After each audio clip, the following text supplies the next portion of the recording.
we have Dr. Chandra Moli here in our midst. And just I would like to enlighten the people about Dr. Chandra Mallampalli.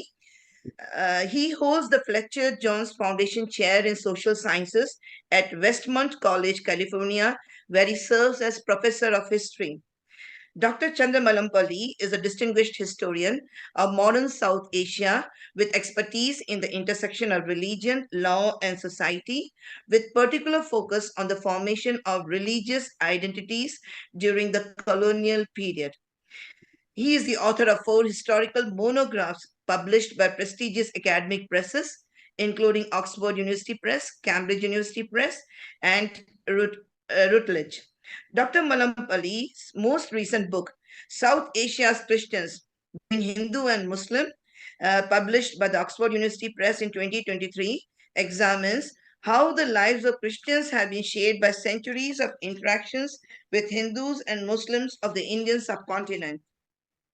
His scholarship spans the fields of modern India, the British Empire, world history, and global Christianity, with special attention to how language, law, and print media shaped religious and cultural identities.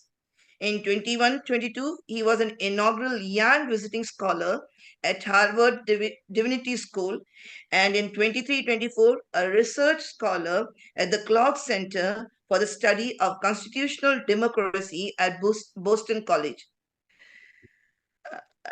His current research project, The Virtues of Mixture, Religion, Labor Migrants, and Cosmopolitanism in the Indian Ocean, examines the experiences of South Indian labor migrants and the linguistic adaptations across different regions.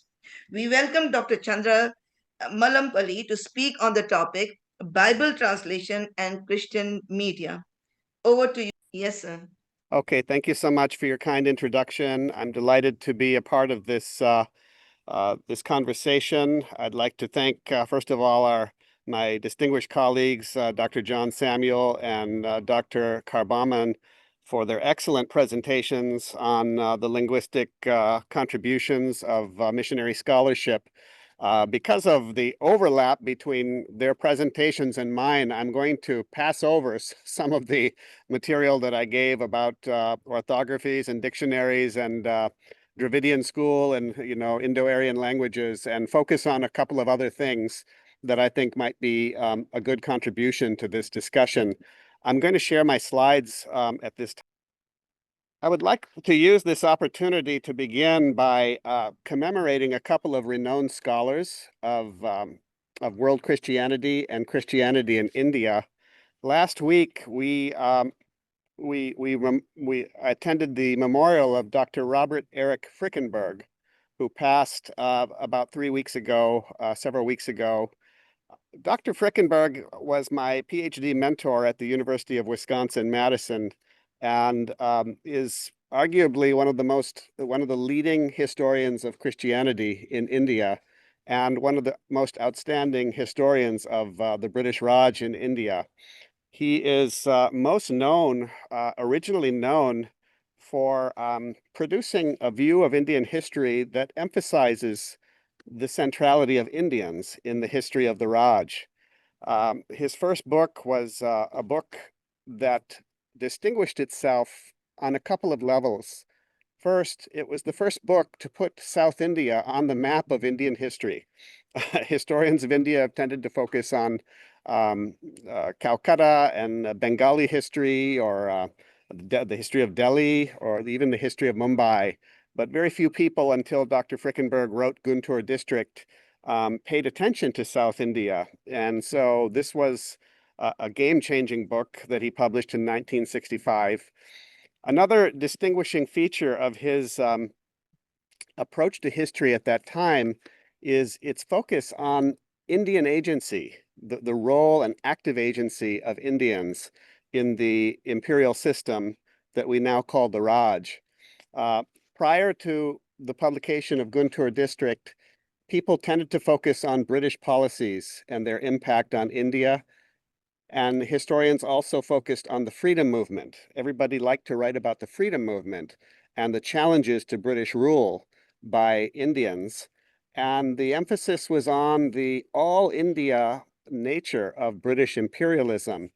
What Guntur district did is it drew our attention to small localities where Indians played an active role in the administration and actually succeeded at manipulating colonial authorities because of their knowledge of the language, of the culture, of the way to get things done. And so Guntur district was the first history that really um, tried to look at the history of India from below, from the bottom up, as Dr. Frickenberg would describe it. Uh, Guntur district became so influential that it set in motion a way of doing history that became very common at Cambridge University in the United Kingdom. And it produced an entire school of historiography called the Cambridge School. So all of this was the work of Frickenberg. Uh, Bob Frickenberg himself was the son of Baptist missionaries to Andhra. He is Swedish Baptist by descent. His parents came from North America in the state of Minnesota. And my parents came from Andhra. They ended up settling in Wisconsin. And so we have a very unique relationship because his parents went to the part of India that my parents are from, and we went in opposite directions. But as the son of missionaries, he retained his Christian faith for the duration of his life and was very fascinated by Indians and their stories. And I know for a fact that he would have absolutely loved to be a part of this particular conversation. He would have listened to all of you with rapt attention and delighted in just hearing the knowledge of this rich past. Another book that he wrote was his comprehensive history of Christianity in India that was published in 1993. And most recently, a comprehensive compilation of his articles has been published titled India's History, India's Raj.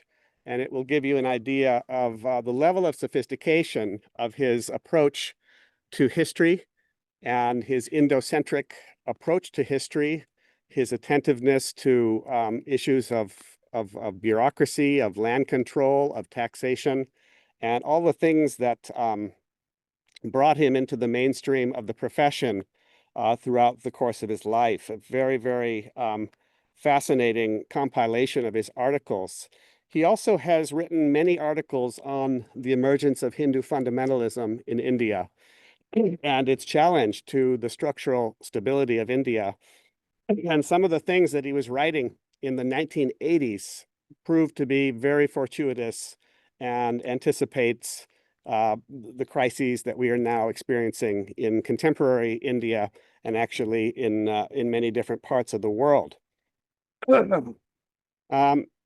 Some time ago, there was a Festschrift volume dedicated to Bob Frickenberg, and the title of that volume was India and the Indianness of Christianity. And many of us contributed to that volume. It was a volume that drew attention to the long and deep history of the gospel in India. And it was basically making a case that this is not a foreign religion. It is a religion that has become genuinely a part of the very fabric of India, part of the soul of India. And in some ways, it is such an obvious fact that Christianity is Indian that it really should not be necessary to emphasize Indianness. It's almost like an oxymoron. Of course, it's Indian. It's been there for thousands of years, and it has been woven into the very fabric, the linguistic fabric of the country. But because of the critique of Christianity as a foreign religion that comes from nationalist mobilizations and propaganda, a book like this became very timely in the 1990s, and it was dedicated to Bob Frickenberg, and some of the most outstanding historians of Christianity in India contributed to this particular volume. There's another scholar of the world Christian movement I want to draw your attention to, who was actually a very good friend and colleague of Bob Frickenberg, and also someone I consider to be a mentor. I don't know why my slides are not advancing here. and that is Professor Lamin Sanneh, who passed in 2019. Lamin Sanneh, as many of you know, was a scholar of world Christianity and has contributed immensely to the study of Christianity as a world religion. In 1989, he published his seminal work entitled Translating the Message, The Missionary Impact on Culture, which is highly relevant to the things that my colleagues have just talked about, the role and the importance of translation, not only in the dissemination of Christian truth and the Bible, but the cultural transformation that takes place when the Bible is translated. One of the most important insights that comes out of Lamin Sanneh's work is the importance of mother tongue translation and how mother tongue translation uh, draws Africans, and he writes about West Africa, drew Africans into the actual translation process. And the translation that he's talking about is not simply the language aspect, although that is a very important part of translation, but it was also the cultural translation of Christianity into African categories of thought, African idiom, and African language. Um, and some of the most interesting and fascinating aspects of Sanneh's legacy is his capacity to integrate the study of Africa with the study of Bible translation and with the study of Christian theology. And so translation is not a scientific process. It's not a mechanical process, a purely intellectual process of translating the language of Scripture into the language of Africans and their mother tongues. But it was a profoundly theological moment where God becomes incarnate into the culture of African people in in a new way. Sorry, I have to get out of the glare of the sunlight here. And so Professor Sanneh is himself a convert from Islam and often compares the trajectories of global Christianity with the trajectory of global Islam. And one of the points he makes is that Christianity distinguishes itself because of its radical translatability. That is one of the distinguishing characteristics of Christianity is its capacity to translate itself into the mother tongues of all the nations of the world. And he said this is not the case with Islam, which is rather anchored in Arabic, Arabic being the language of the Holy Quran and the belief of Orthodox Muslims that the Quran cannot be translated out of Arabic without compromising or adulterating the revelation of God. And that is something very different in the Christian religion, the idea that the Bible can be translated freely into mother tongues of the world, and that this is part of the process of the global missionary movement. Now, somebody could actually push back a little bit on that point and say, I can go to my library and see many translations of the Quran into other languages. Well, according to the scholars of Islam, the Orthodox scholars of Islam, they would say those are not actual Quran. Those are the meaning of the Quran expressed in another language, but the actual true Quran can only be articulated in Arabic. So Sanneh asked, why exactly is it that Christianity has this capacity to be translated into mother tongues? And the answer is that God himself has translated himself into our experience by becoming a human being. So the incarnation of Jesus is the first act, the great act of the translation of God, and the propagation of Christianity is a manifestation of this principle of translatability, as is conversion. Conversion is also a form of translation when the words of God they take root in an individual's life and play a transformative role. So this is an interesting approach to the study of changes in the density of the world's Christian population.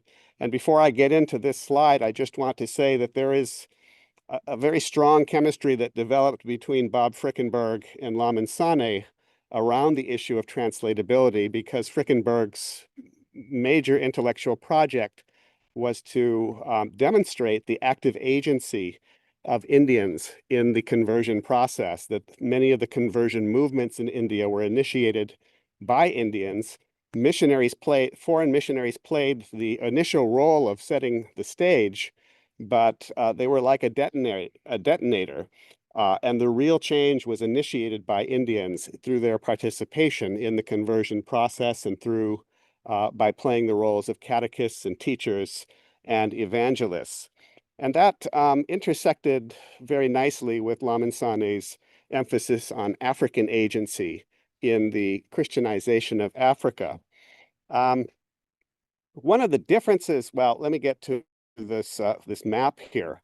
So one of the points that represents the foundation of the study of global Christianity, Christianity as a world religion, is what scholars refer to as the demographic shift in the world's Christian population from Europe and North America to Africa, Asia, and Latin America.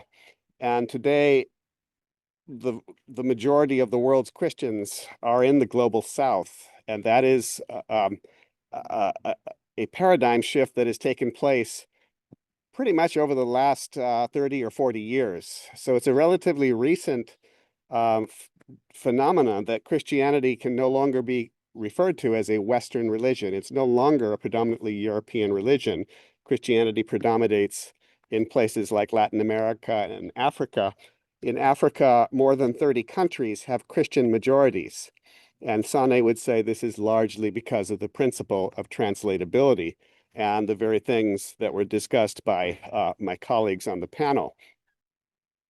And so we have to ask ourselves, in this demographic transformation of Christianity around the world, largely related to the expansion of Christianity through Pentecostalism and charismatic movements, but also through missionary labor and through the expansion of Catholicism.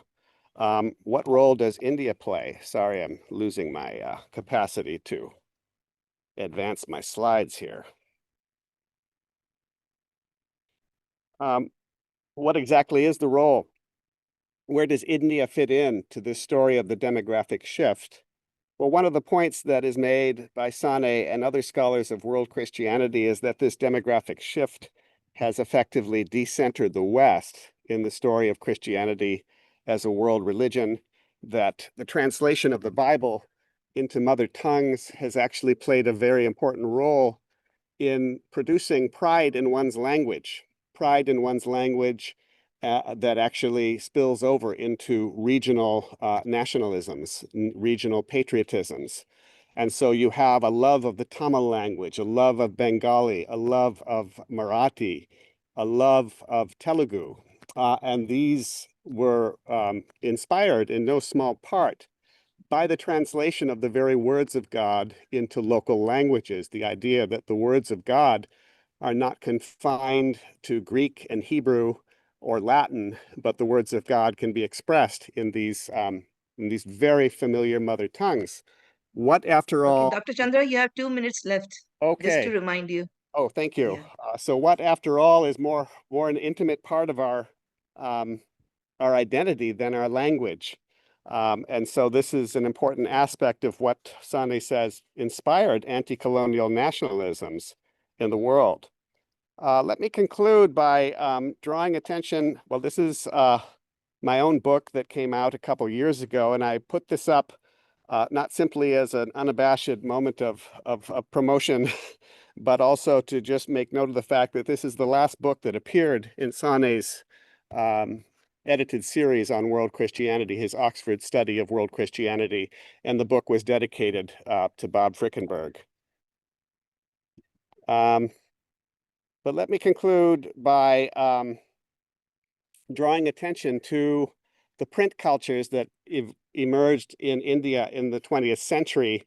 And I just want to draw attention to the expansion of printed texts, printed newspapers that predominated. This is the list of Catholic newspapers that predominated in the early 20th century, late 19th century. And these were in all three presidencies. There were Catholic newspapers. Most of them were run by foreign bishops and editors who were of foreign origin, but they have many writers that were Indian Catholics. I have an image of Gandhi here and an emoji that has a question mark on the face because much of the Catholic press was rather critical of Gandhi and rather critical of Indian nationalism. But on the other side of the equation, you have so many important Protestant newspapers that were published in since the late 19th century that really represented a public discourse of a very high order. These newspapers really illustrate the emergence of Indian Christian minds in the early 20th century, the devotion not simply to theology per se, but an engagement with society, a very deep engagement with issues of caste, of social reform, and of Indian nationalism. So I'm going to leave it there and turn the floor back to our commentators and welcome any questions that anybody would have. Indian Christian Day, Yeshu Bhakti Divas. Love, serve and celebrate.